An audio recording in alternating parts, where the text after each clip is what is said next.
అందరికీ నమస్కారం. నేను మీ గాయత్రి వామిలాల.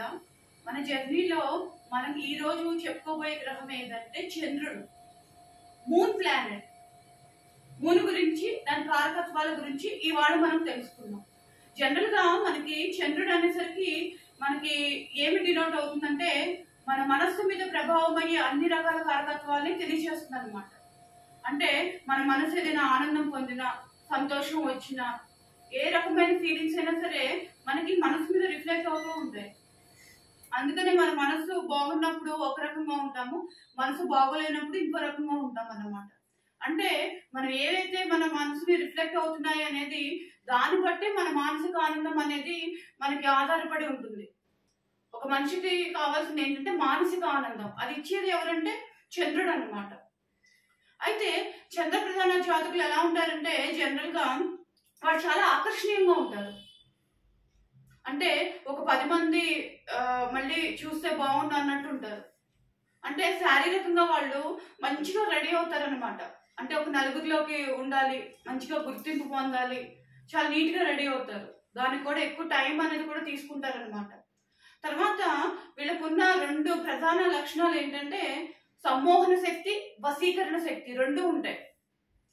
మీరు చంద్రప్రధాన జాతకులతో మాట్లాడి చూడండి, చాలా సమ్మోహనంగా మాట్లాడతారు. మనకు తెలియకుండానే కాసేపటికి మనం వాళ్ళకి వశీకరం అయిపోతాం. అంటే మన ఫీలింగ్స్, మనం ఏవైతే ఎమోషన్స్ ఉన్నాయో వాళ్ళతో చెప్పేసుకుంటూ ఉంటాం అన్నమాట. తర్వాత వాళ్ళతో మాట్లాడుతుంటే మనకు అసలు టైం అనేది తెలీదు. మెయిన్ ఈ చంద్రుడు ఇంపాక్ట్ ఉన్న వాళ్ళతో మనం మాట్లాడుతుంటే టైం అనేది తెలీదు. ఇంకో బెస్ట్ క్వాలిటీ ఏంటంటే హైయెస్ట్ మెమొరీ ఉంటుంది వీళ్ళకి. చంద్రుడికి ఏంటంటే మనకి జాతక చక్రంలో చంద్రుడు కనుక మంచిగా ఉంటే ఏంటంటే హైయెస్ట్ మెమొరీ. అది అంటే ఏది డిలీట్ చేయాలి, ఏది డిలీట్ చేయాలి, ప్రతిదీ కూడా ఆటో రికార్డ్ అయిపోతూ ఉంటుంది. అంటే ప్రతి చిన్న విషయం కూడా వాళ్ళకి గుర్తుంటుంది.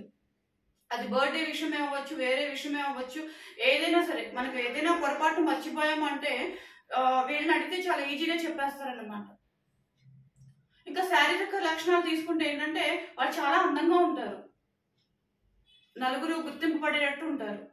అంటే వస్త్రధారణే కానీ ఏదైనా మంచిగా బ్రాండెడ్వి వాడటము, మంచి సుగంధ ద్రవ్యాలు. అంటే ఒక మనిషి శారీరకంగా బయటికి ఎలా కనపడాలి అనేది మనం వీళ్ళ దగ్గర నుంచి నేర్చుకోవచ్చు అన్నమాట. కట్టు బొట్టు కానీ అంటే ప్రతిదీ కూడా ఒక నలుగురు మంచిగా చూడాలి అనుకుంటే మనకు తెలిసిపోతుంది. ఒక 10 మందిలో వెళ్తూ ఉంటే జనరల్ గా బ్యూటీ అనేది గాడ్స్ గిఫ్ట్ కదా, వాళ్ళు చాలా బ్యూటిఫుల్ గా ఉంటారు. అదే మగవాళ్ళు అయితే వాళ్ళు కూడా చాలా హ్యాండ్సమ్ గా ఉంటారు, రెడీ అవడం కూడా. అంటే పర్టికులర్స్ అనేవి ఎక్కువ ఉంటాయి వాళ్ళకి. ఇలా ఉండాలి, ఇలా ఉండకూడదు అని ప్రతిదీ కూడా కాంప్రమైజ్ అనేది అవ్వరు అసలు. వాళ్ళు ఏ విషయమైనా సరే చాలా ఫుల్ ఫ్లెడ్జ్డ్ గా చేస్తారు. మనం ఏదైనా ఒక పని వాళ్ళకి అప్పు చెప్తే చాలా ఫ్రీగా ఉండొచ్చు, A to Z మొత్తం చేసి పెడతారు. అంటే చాలా కంప్లీట్ అయ్యే వరకు కూడా అలా ఉండిపోతారనమాట. ఇంకోటి వాళ్ళకి ఉపాసనా శక్తి అనేది ఉంటుంది. మీరు గమనించినట్లయితే ఇప్పుడు ఈ చిలక జోషం చెప్పేవాళ్ళు కానీ, లకోటా శాస్త్రం అని ఒకటి ఉంది, అది చెప్పేవాళ్ళు కానీ, గవ్వల శాస్త్రం కానీ, లేకపోతే అంజనం వేస్తూ ఉంటారు. అంటే వాళ్ళు ఏమీ నేర్చుకోకపోయినా ఒక రకమైన యోగ శక్తి, ఉపాసనా శక్తి అనేది ఉంటుంది. చంద్రుడు బాగుంటే మనకి జ్యోతిష శాస్త్రం అనేది ఎక్సలెంట్ గా వస్తుంది అనమాట. అంటే కరెక్ట్ గా ప్రిడిక్ట్ చేసేస్తారు. తర్వాత సైకాలజీ అంటే అవతల వాళ్ళ మనసులో ఉన్న భావాలు ముందే రీడ్ చేస్తూ ఉంటారు. మైండ్ రీడర్స్ అని చెప్తాం కదా, వాళ్ళందరూ కూడా ఈ గోవ కిందకు వస్తారన్నమాట. ఇంకోటి ఏంటంటే మెయిన్ చంద్రప్రధాన జాతకులు ఏంటంటే తల్లి సపోర్ట్ ఎక్కువ ఉంటుంది, ఎక్కువ తల్లితో ఉంటారన్నమాట. వాళ్ళు తల్లితోనే అన్ని షేర్ చేసుకుంటూ ఉంటారు. వాళ్ళ నేచర్ కూడా మదర్లీ నేచర్ లా ఉంటుంది. ఇప్పుడు మెయిన్ మూన్ ప్లానెట్ ఉన్న వాళ్ళతో మన ఫ్రెండ్షిప్ కుదిరింది అనుకోండి, వాళ్ళు ట్రీట్ చేసే విధానం కూడా మదర్ లానే ఉంటుంది. అంటే మదరే మనకి ఏంటంటే ఏదైనా ఇష్టమైంది చేసి పెట్టడం అని, అన్ని కేరింగ్ గా ఉండటమని అలా ఉంటారు కదా.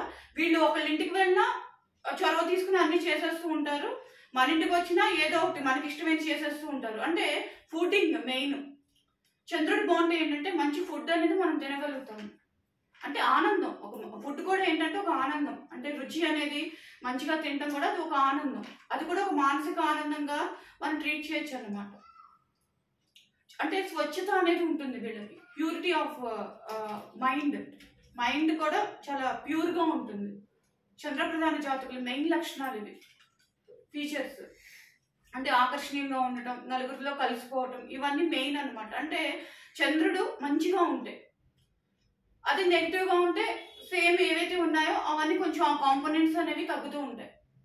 జనరల్ గా చంద్రుడు బాగున్న వాళ్ళు చూడండి 64 కళ్ళు వచ్చి, అంటే చంద్రుడిని మనం ఎలా చెప్పుకుంటామంటే 64 కళ్ళకి అధిపతి అని చెప్పుకుంటాము. ఏదో ఒక కళ అనేది వీళ్ళకి వస్తుంది, ఎంజాయ్ చేస్తూ ఉంటారు. ఒక టూర్కి వెళ్ళినా, లేకపోతే ఒక మూవీ చూసినా, ఒక మంచి సాహిత్యం చదివినా, ప్రతిదీ కూడా మానసికంగా ఎంజాయ్ చేసేది ఎవరంటే చంద్రప్రధాన జాతకులు ఒక్కళ్ళే ప్రతిదీ మానసికంగా ఎంజాయ్ చేయగలుగుతారు.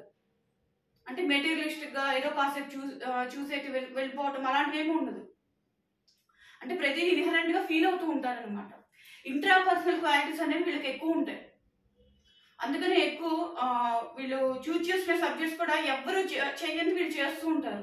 ఇప్పుడు సైకాలజీ కానివ్వండి, అంటే పెద్ద పెద్దవి ఇప్పుడు సిఐడి ఆఫీసర్స్ వాళ్ళు ఉంటారు కదా, అంటే ఎవరు చేయలేని వీళ్ళు చేసి చూపిస్తారనమాట. హైయెస్ట్ ఇంటలెక్చువల్ గా ఉంటారు వీళ్ళు. ఇవి మెయిన్ చంద్రుడికి సంబంధించిన మెయిన్ ఫీచర్స్. తర్వాత బాగోపోతే ఎలా ఉంటుంది అనేది మనం చూద్దాం. చంద్రుడు కనుక బాగోపోతే ఆయన ఇచ్చేది ఎలా ఉంటుంది రిజల్ట్ అనేది మనం ఇప్పుడు చూద్దాం. ఒక చిన్న ఉదాహరణ. ఒక రాజ్యంలో యోగానందుడు అని ఒక రాజు ఉంటారనమాట. ఆయనకి చాలా ఏళ్లకి ఒక పిల్లవాడు కలుగుతాడు.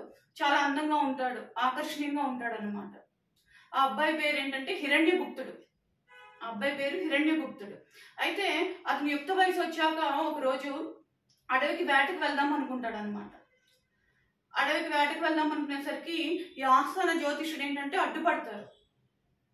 మీరు ఇవాళ వెళ్ళకూడదండి, ఇవాళ వెళ్తే మీకు చంద్రుడి దృష్టి వక్రంగా ఉంది, ఏదైనా సమస్యల్లో ఇరుక్కుంటారు అని చెప్పి వద్దని వారిస్తాడనమాట. ఇతను ఏంటంటే కొంచెం లేట్గా పుట్టేసరికి కొంచెం గారాబం ఎక్కువ చేస్తారు ఈ హిరణ్యగుప్తుని.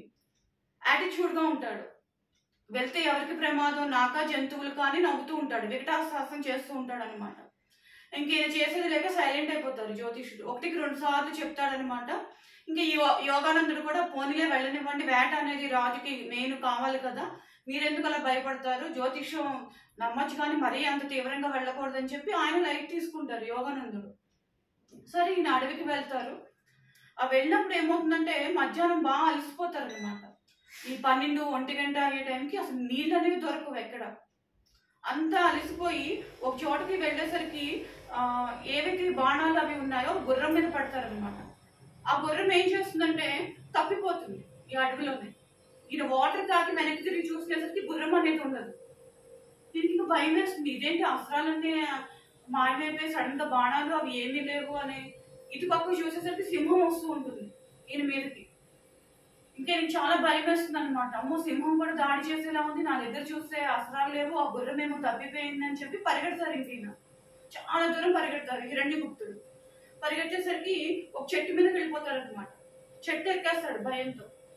ఎక్కేస్తే ఈ లోపు ఒక ఎలుగుబండి వస్తుంది. ఎలుగుబండి వచ్చి, భయపడకు మిత్రమా, ఆ సింహము ఏముందో దాని నుంచి నేను నిన్ను కాపాడుతాను, నేను కూడా నిన్న ఆ సింహం బారి నుంచి తప్పించుకుంటూ ఇదే వచ్చాను అని చెప్పి ఇది చెట్టు ఎక్కుతుంది ఎలుగుబండి. ఇద్దరు అంటే నేను నీకు వాగ్దానం చేస్తున్నాను, నీకు నీ ప్రాణానికి ఏం భయం ఉండదని చెప్పి ఆ ఎలుగుబండి ఏం చేస్తుందంటే ఇతనికి హామీ ఇస్తుంది. ఆ తర్వాత మన ఇద్దరం ఒక ఒప్పందానికి వద్దాము, ఒక సగం రాత్రి వరకు నీవు నా ఒళ్ళో నిద్రించు, నేను నీకు కాపలాగా ఉంటాను, ఆ తర్వాత జాము నుంచి నేను నీ ఒళ్ళో నిద్రిస్తాను, అప్పుడు నువ్వు నాకు కాపలాగా అని చెప్పి అప్పుడు సింహం వెళ్ళిపోతుంది. నిదానంగా నీ దోవని నువ్వు, నా దోవని నేను వెళ్ళిపోదాం అని చెప్పి ఎలుగుబంటి అంటుంది అనమాట. సరే ఒప్పందం కుదుర్చుకుంటారు. ఈ రాజు హిరణ్యగుప్తుడు ఎలుగుబంటి ఒళ్ళో పడుకుంటాడు అనమాట. అలసిపోయి ఉంటాడు కదా పొద్దున్న నుంచి. పడుకుంటే సింహం వస్తుంది. వచ్చి ఎవరైతే ఆ రాజు ఉన్నాడో నాకు ఆహారం కింద వేసేసేయి, మానవుడు వాడు కనుక వేసి ఇద్దరిని మనల్ని చంపేస్తాడు, నువ్వు నాకు ఇచ్చేసేయి, నేను ఈ పూటకి నేను ఆహారంగా రాజుని తినేస్తాను అంటుంది సింహం. అయితే ఎలుగుబంటి ఒప్పుకోదనమాట. నేను ఆ రాజుకి వాగ్దానం చేశాను, ప్రాణానికి ఏమీ భయం కాదని, నేను నా వాగ్దానాన్ని నేను అలా విరమించుకోను అని చెప్పి ఎలుగుబంటి అంటుంది అనమాట. సరే నీ ఇష్టం అని చెప్పి సింహం వెళ్ళినట్టు వెళ్ళి ఆ పక్కన నక్కి ఉంటుంది. అంటే వీళ్ళిద్దరు ఎవరో ఒకరు తినాలని దాని ప్లానింగ్ అనమాట. ఇంకా మిడ్ నైట్ అయ్యాక మిత్రమా ఇప్పుడు నీ వంతు, నేను నీ ఒళ్ళో విశ్రమిస్తాను, నేను రిలాక్స్ అవుతానని చెప్పి పడుకుంటుంది అనమాట ఎలుగుబంటి. మళ్ళీ సింహం వస్తుంది. వచ్చి ఆ ఎలుగుబంటిని నాకు ఆహారంగా వేసేసాయి, నీకెందుకు మానవ మాత్రుడు కదా, నువ్వు మామూలుగా వెళ్ళిపో, అప్పుడు నేను నిన్ను వదిలేస్తాను అంటుంది సింహం. అయితే ఈ రాజు ఏం ఆలోచిస్తాడంటే, పోతే ఈ రెండు జంతువుల మధ్యలోనే అవి కొట్టుకుని ఏదో ఒకటి మిగులుతాయి, నేను హ్యాపీగా నా రాజ్యానికి వెళ్ళిపోవచ్చు కదా అని చెప్పి దుర్బుద్ధి అనేది వస్తుంది. అప్పటి వరకు ప్రొటెక్షన్ ఇచ్చిన దాన్ని కూడా మర్చిపోతాడు అనమాట, ఎలుగుబంటిని మర్చిపోయి ఇలా తోసేద్దామని చెప్పి ఎలుగుబంటిని ఇలా తోస్తాడు అనమాట. దానికి మెలుగు వచ్చి ఆ చెట్టు అంచుని పట్టుకుంటుంది. పట్టుకుని బాగా తిడుతుంది, దూర్తుడా అని చెప్పి, నేను నిన్ను కాపాడదామని చూస్తే నన్ను సింహానికి ఎరగా వేద్దాం అనుకున్నావా, నువ్వు చేసింది చాలా పెద్ద తప్పిదం అని చెప్పి శపిస్తుంది అనమాట. ఈ రోజు నుంచి నీకు మతిభ్రమణం అయిపోవాలి, అంటే పిచ్చివాడి కింద అయిపోవాలని చెప్పి శపిస్తుంది అనమాట. అప్పుడు ఇంకా ఆ రాజుకి బాగా మెంటల్ గా ఇదైపోయి ఏమి తిండి దొరక్క తప్పిపోతాడు అడవిలో. ఇక్కడ ఈ రాజుగారికి ఏమో భయం వేస్తూ ఉంటుంది. ఒక 6 నెలలు అయిపోతుంది, భటుల్ని వాళ్ళని పంపిస్తాడు, అసలు ఎక్కడ జాడ దొరకదు అనమాట. ఈ లోపు ఈ జ్యోతిష్యుని పిలిపించి ఒకసారి మీరు వేయండి, అంజనం వేయండి, ఏ దిక్కుకు వెళ్ళాడో ఎటు వెళ్ళాడో అని ఈయన కంగారు పడుతూ ఉంటారు. అప్పుడు ఈయన జ్యోతిష్యాన్ని మొత్తం ఆ నాలెడ్జ్ ఏదైతే ఉందో అదన్నీ పెట్టి చూస్తే ఒక భల్లూకం ఎలుగుబంటి ఏదైతే ఉందో అది శపించింది, దాని కారణంగా అతను మధ్య ప్రేమించింది, ఈ దిక్కుగా వెళ్తే మనకి దొరుకుతాడని చెప్పి ఆ దిక్కుగా వెళ్ళేసరికి బాగా పిచ్చి పట్టి అదోలా అయిపోతాడు మైల్డీగా. సరే మొత్తానికి రాజ్యానికి తీసుకొస్తాడు అనమాట. కానీ చాలా రోజులు పడుతుంది, మాట్లాడు ఎవరితో, ఏమీ తిండి తిప్పులు ఉండవు, ఇష్టమైనవన్నీ చేసి పెట్టినా ఏమి ఉండవు, డిప్రెషన్ లోకి వెళ్ళిపోతాడు అనమాట. అప్పుడు మళ్ళీ జ్యోతిషుడు వచ్చి చంద్రుడికి సంబంధించిన పరిహారాలన్నీ చేయిస్తారనమాట. శివుడికి పాలాభిషేకము, అమ్మవారి అష్టోత్తరం, పాలు ఇన్ని లీటర్ల పాలు దానం ఇప్పిస్తారు. చంద్రుడికి ఏంటంటే మెయిన్ పాలు అన్నమాట, మనకి మెయిన్ పరిహారాల్లోకి మనం అది చెప్పుకుంటాం అన్నమాట. అయితే అప్పుడు ఒక ఏడాది అయ్యాక అప్పుడు మళ్ళీ మామూలు మనిషి అవుతాడనమాట. అప్పుడు పట్టాభిషేకం చేసి మంచిగా రాజ్యపాలన అనేది చేసుకుంటూ ఉంటాడు హిరణ్యగుప్తుడు. ఇందులో ఏంటంటే చంద్రుడు వక్రీకరిస్తే ఎలాంటి రిజల్ట్స్ ఉంటాయనేది మనం ఈ స్టోరీలో నేర్చుకోవచ్చు అనమాట. అంటే మన మనసు రిఫ్లెక్షన్ అది ఎలా ఉంటుంది అనేది మనం ఈ స్టోరీలో మనం చూద్దాం. ఇంకా తర్వాత ఆత్మదృష్టి, మెయిన్ చంద్రుడికి వచ్చేసరికి ఏంటంటే ఆత్మదృష్టి అనేది ఎలా ఉంటుంది అనేది మీకు ఒక చిన్న ఉదాహరణ ద్వారా నేను చెప్తాను. మనకి రాజా రవివర్మ గారు తెలుసు కదా, ఆయన మంచి పెయింటర్, మన ఇండియాకే ఆయన అసలు మొత్తం లేని మహారాజు ఆయన. ఎందుకంటే కళా దృష్టి అనేది మనకి ఆయన నుంచే వచ్చిందనమాట. ఒకసారి ఒక నిజాం నవాబ్ ఏం చేస్తారంటే, ఆయన వచ్చి నాకు కిటికీలో ఉంచి బయటకి సౌందర్యాన్ని చూస్తే ఒక అమ్మాయి బొమ్మ గీసి ఇవ్వండి అని అడుగుతారు నిజాం నవాబ్. సరే ఈయన వేస్తారనమాట, రాజా రవివర్మ పెయింట్ మొత్తం వేస్తారు, కిటికీలా తీసి అక్కడ ఒక అమ్మాయి నుంచున్నట్టు, బయట సీనరీస్ అంటే సూర్యుడిని పక్కన కొలను, మధ్యలో బాతు, చుట్టూరా చక్క కలువు పువ్వులు సీనరీ అనమాట. అంటే ఒక అమ్మాయి అలా నుంచి జస్ట్ చూస్తున్నట్టు వేస్తారనమాట. ఆయన ఎప్పుడు ఏ పెయింట్ వేసినా తమ్ముడిని అడుగుతారు అభిప్రాయం. ఆ తమ్ముడికి చూపిస్తే చాలా బాగుందని మెచ్చుకుంటారు అనమాట. మిగిలిన వాళ్ళందరూ ఈ నిజాం నవాబు ఆయనతో పాటు వచ్చిన వాళ్ళందరూ మెచ్చుకుంటూ ఉంటారు. అయితే ఈయనకి సాటిస్ఫాక్షన్ రాదు, ఆ బొమ్మలో ఏదో లోపం ఉంది అని అనుకుంటూ ఉంటారు. ఈయన ఏదో మిస్ అవుతుందని ఈయన సాటిస్ఫై అవ్వదు. సరే మాకు సెలవేయండి, మేము ఈ చిత్రపటాన్ని తీసుకుని మా రాజ్యానికి వెళ్తాము అంటారు. లేదండి మీరు రేపు ఉదయం వెళ్దురు, మాకు ఆతిథ్యం ఇస్తాం మీకు, ఈ నైట్ ఒకసారి ఆగండి అంటారు. సరే అని చెప్పి ఆ రాజుగారు ఆగుతారనమాట. ఈయన ఎందుకు ఆగుతున్నారంటే ఏదో మిస్ అవుతోంది ఆ పెయింటింగ్ లో అని చెప్పి ఈయన అలా నిద్రపోతూ ఉంటారు అనమాట. అందరూ నిద్రపోతారు భోజనాలు అవి అయ్యాక. ఈయనకి 2:30కి మెళుకు వస్తుంది. మెళుకు వచ్చి వెళ్ళి ఆ పెయింటింగ్ అలా చూస్తూ ఉంటారు. ఇప్పుడు ఈ కిటికీలోంచి చూస్తూ ఉంటుంది కదా ఆ అమ్మాయి, ఆ కిటికీ తీసినప్పుడు ఆ కిటికీ నీడ అనేది మిస్ అవుతుంది. అప్పుడు ఆ కిటికీ నీడ ఈ అమ్మాయి మీద ఇలా క్రాస్ గా పడేటట్టు ఒకటి వేస్తారనమాట. వేసి మార్నింగ్ వరకు పడుతుంది ఆ పెయింటింగ్ మొత్తం, ఆ నీడని మళ్ళీ కరెక్ట్ గా క్యాప్చర్ చేసి అలా నీట్ గా వేయడానికి. అప్పుడు మార్నింగ్ లేచి మళ్ళీ రాజుగారికి చూపిస్తారనమాట. ఇప్పుడు దీనికి మంచి దృష్టి వచ్చింది చూడండి అని చెప్పి చూపిస్తారు. అప్పుడు ఆ రాజు నిజాం నవాబు మెచ్చుకుని, అలా అయినా మేము చూసే దృష్టికేనో మీరు కళాకారులు, మీరు కళా దృష్టితో ఆత్మ దృష్టితో చూస్తారు, ఇప్పుడు ఇంకా చాలా బాగుంది అని చెప్పి ఆయన చేతుకున్న ఉంగరం ఇస్తారనమాట రాజా రవివర్మ గారికి. అంటే చూడండి, చంద్రుడు కనుక మనకు బాగుంటే ఏంటంటే మనకి ఫుల్ సాటిస్ఫాక్షన్ అయ్యే వరకు ఏ విషయంలోనూ మనం కాంప్రమైజ్ అవ్వము అనమాట. మామూలుగా ఏదో పెయింట్ వేశారు కదా అని పంపించేయాలి. ఆయన ఒక నైట్ స్టే చేసి ఆ బొమ్మకి పూర్తిగా మంచి కళ వచ్చేటట్టు దాన్ని అమర్చి అప్పుడు గిఫ్ట్ కింద అదే ఇస్తారనమాట ఆ రాజుకి. అందుకనే చంద్రుడి ద్వారా మనకి ఏంటంటే మెయిన్ కళా దృష్టి వస్తుంది, ఆత్మ దృష్టి వస్తుంది. ఈ రెండు మనం నేర్చుకుంటాం అన్నమాట చంద్రుడి ద్వారా. సో ఫ్రెండ్స్, ఇది చంద్రుడికి సంబంధించిన కారకత్వాలు, ఇంపార్టెంట్ విషయాలు. మన నెక్స్ట్ క్లాస్ లో కూడా చంద్రుడి గురించి మరికొన్ని ఇంట్రెస్టింగ్ పాయింట్లు మనం చెప్పుకుందాము. ఈ వీడియో మీకు నచ్చితే లైక్ చేయండి, షేర్ చేయండి. కొత్త వాళ్ళు ఎవరైనా ఉంటే సబ్స్క్రైబ్ చేయండి. పక్కన బెల్ బటన్ ఉంటుంది, నోటిఫికేషన్ కోసం బెల్ బటన్ క్లిక్ చేయండి. నమస్తే.